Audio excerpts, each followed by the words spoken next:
पिता के साथ एक जंगल में रहती थी। उसकी माँ को गुजरे हुए 2 साल हो चुके थे। एक दिन टुनटुनी के पिता बीमार पड़ गए। बीमारी की हालत में वो सोचने लगा, इतनी ज्यादा तबीयत खराब है, अगर मुझे कुछ हो गया तो टुनटुनी की देखभाल कौन करेगा। मैं आज ही अपने मालिक को बुलाऊंगा कि वो मेरी बेटी को गोद ले ले और उसकी अच्छी तरह से देखभाल करे। आखिर मैंने अपने मालिक की इतनी सेवा जो की है, मालिक मेरी बातों को नहीं टालेंगे।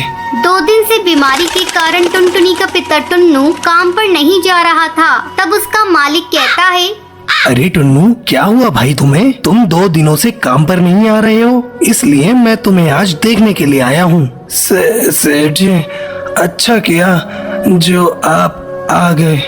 मैं आज ही आपको याद कर रहा था। ऐसा लगता है अब मैं नहीं बचूंगा सेठ जी। ये मेरी बेटी है टुनटुनी। मैं चाहता था आप इसकी देखभाल करें। ठीक है टुन्नू, मैं अपनी पत्नी से पूछकर तुम्हें बताऊंगा। घर जाकर कड़कनाथ अपनी पत्नी सुंदरी कौवी को ये बात बताता है। सुंदरी कौवी, मेरे कारखाने में एक पक्षी काम करता है। आजकल वो बहुत बीमार है। वह चाहता है कि मैं उसकी बेटी को गोद ले लूं। क्या तुम उसके लिए राजी हो? अरे कड़कनाथ, क्या बात करते हो जी? हमारा तो खुद ही एक बेटा है कालू, और मैं वर्कर की बेटी को क्यों गोद लूं? ऊपर से उसके पढ़ाई का खर्चा, फिर उसकी शादी की चिंता। मुझे तो ये ठीक नहीं लग रहा है। अरे सुंदरी कौवी, तुम जरा दिमाग से सोचो।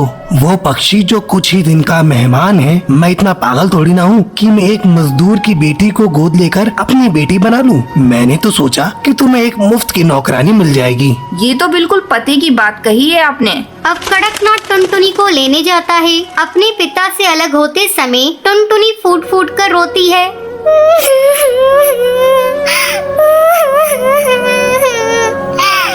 बाबा, मुझे अपने से अलग मत करो।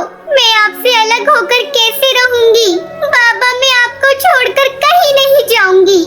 जा मेरी बच्ची, इसी में तेरी भलाई है। कड़कनाथ टुनटुनी को घर लाता है। घर आकर कड़कनाथ अपने काम में बिजी हो जाता है और सुंदरी कौवी टुनटुनी से मीठी मीठी बातें करने लगती है। टुनटुनी, तू कुछ खाएगी? नहीं माँ, मुझे भूख नहीं है। अरे सुन टुनटुनी, मैं तेरी कोई माँ नहीं हूँ। तू मुझे मेम साहब कहा कर। चल अब जा जाकर रसोई में सो जा। अगली सुबह सुंदरी कौवी टुनटुनी के पास जाती है। ए टुनटुनी, चल अब उठ। हमारे यहाँ इतनी देर तक कोई नहीं सोता।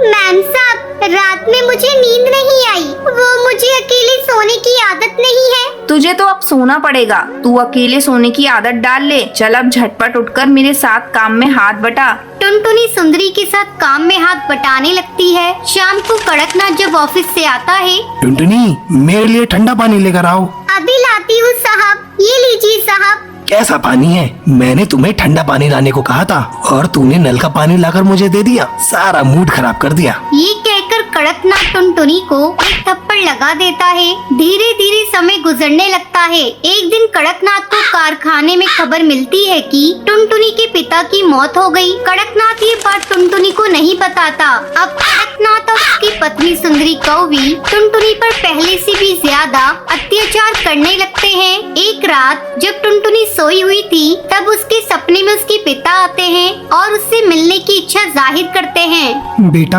मैं तुमसे मिलना चाहता हूँ। काफी दिन तुझे देखे हुए हो गए। टुनटुनी सपने में अपने पिता को देखकर बेचैन हो जाती है। अब टुनटुनी सुंदरी कौवी के पास जाती है। उस समय कड़कनाथ और सुंदरी कौवी सो रहे थे। टुनटुनी दरवाजा खटखटाने लगती है। मैम साहब, जल्दी दरवाजा खोलिए। मुझे अपने बाबा से मिलने जाना है। मेरे बाबा मुझे बुला रहे हैं। मैं अपने बाबा के पास अभी इसी वक्त जाऊंगी। अरे टुनटुनी, इतनी रात हो गई है, तुम हम लोगों को परेशान क्यों कर रही हो? कौन सी आफत आ गई?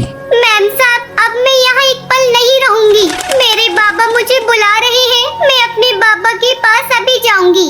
चुप हो जा कमबख्त, सारी नींद खराब कर दी। कल सुबह बात करेंगे, चल अब भाग यहाँ से। टुनटुनी रोती रह जाती है, लेकिन कड़कनाथ और सुंदरी कौवी पर उस बच्ची के रोने का कोई असर नहीं होता। ये सब कालू कौवा देख रहा होता है और कालू को टुनटुनी पर दया आती है, लेकिन कालू कौवा कुछ कर नहीं पाता। एक दिन सुंदरी कौवी टुनटुनी को बेवजह पीट रही होती है, तभी कालू कौवा वहाँ आता है और टुनटुनी को बचा लेता है। माँ, आप में जरा सी भी दया नहीं है? कोई इस तरह किसी को मारता है क्या? अब टुनटुनी यहाँ नहीं रहेगी, मैं कल ही इसे इसके बाबा के यहाँ छोड़ कर आता हूँ। अगले दिन कालू कौवा टुनटुनी को उसके बाबा से मिलाने ले जाता है। वहाँ जाकर टुनटुनी को पता चलता है कि उसके बाबा अब इस दुनिया में नहीं रहे। ये सुनकर टुनटुनी बहुत रोती है। तभी कालू कौवा टुनटुनी से कहता है, टुनटुनी, अब तो तुम्हारे बाबा भी चल बसे और मेरे घर तुम ठीक से रह नहीं पाओगी। मेरी माँ तुमको चैन से रहने नहीं देगी। तुम अब अकेली हो। तुम बुरा न मानो तो मुझसे शादी करोगी? टुनटुनी को कालू कौवे की बात सुनकर अच्छा लगता है और टुनटुनी इसको शादी के लिए हाँ कर देती है। फिर वो दोनों एक साथ खुशी खुशी रहते हैं।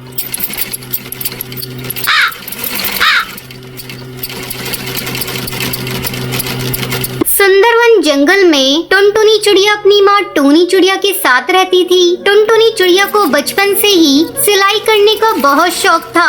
जब भी उसे समय मिलता वो अपनी माँ की सिलाई मशीन निकाल कर उस पे सिलाई करने लगती। माँ, ये देखो ना, मैंने कितनी अच्छी फ्रॉक सिली है। अरे वाह बिटिया, तूने तो बहुत अच्छी सिलाई की है। लेकिन बेटा, तू अपनी पढ़ाई पर भी ध्यान दे। मैं तुझे एक बड़ी अफसर बनाना चाहती हूँ। तेरी परीक्षा होने वाली है और तू सिलाई करने में लगी रहती है।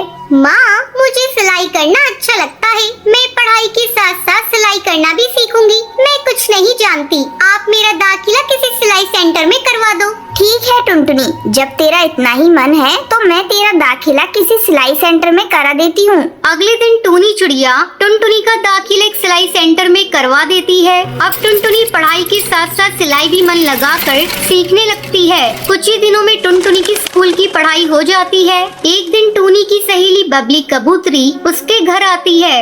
अरे टूनी, ओ टूनी, कहाँ है? जल्दी आ। तब टुनटुनी चिड़िया कहती है, आंटी, वो माँ घर पर नहीं है, पड़ोस में गई है। आप बैठिए, मैं उन्हें अभी बुला कर लाती हूँ।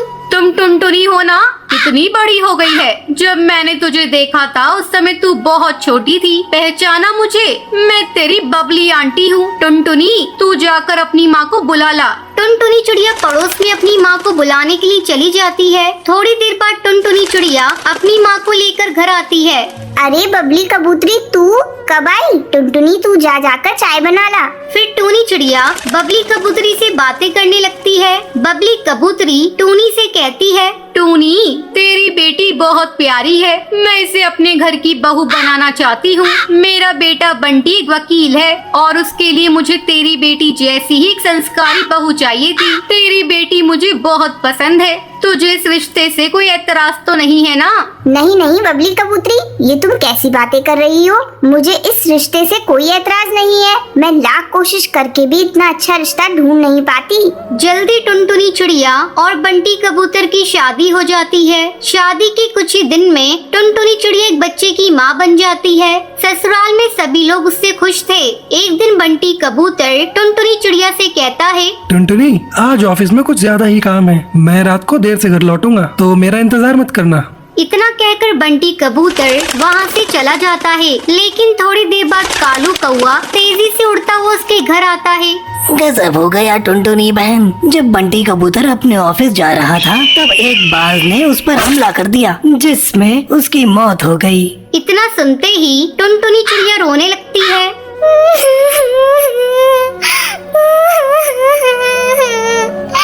माँ जी, ये सब क्या हो गया? माँ जी, बंटी कबूतर के बिना भी ये घर कैसे चलेगा? टुनटुनी, तू हिम्मत मत हार बेटा।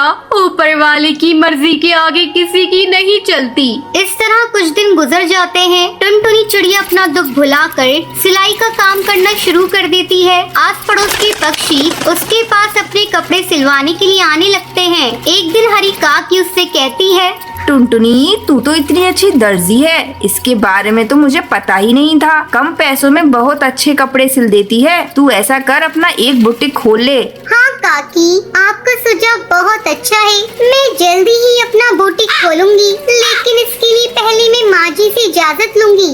हरी काकी के जाने के बाद टुनटुनी चिड़िया अपनी सास से बुटीक खोलने की इजाजत मांगती है। माँ जी, क्यों ना मैं अपना एक बुटीक खोल लूं? इससे अच्छी कमाई हो जाएगी। ठीक है टुनटुनी, तुझे जो अच्छा लगे वो कर। तू अपने बुटीक का अच्छे से काम कर, मैं तेरे बच्चे को संभाल लूंगी। जल्द ही टुनटुनी चिड़िया अपना बुटीक खोल लेती है। अब उसकी कमाई पहले से दुगनी हो गई थी। इस तरह टुनटुनी चिड़िया खुशी खुशी अपनी जिंदगी बिताने लगती है।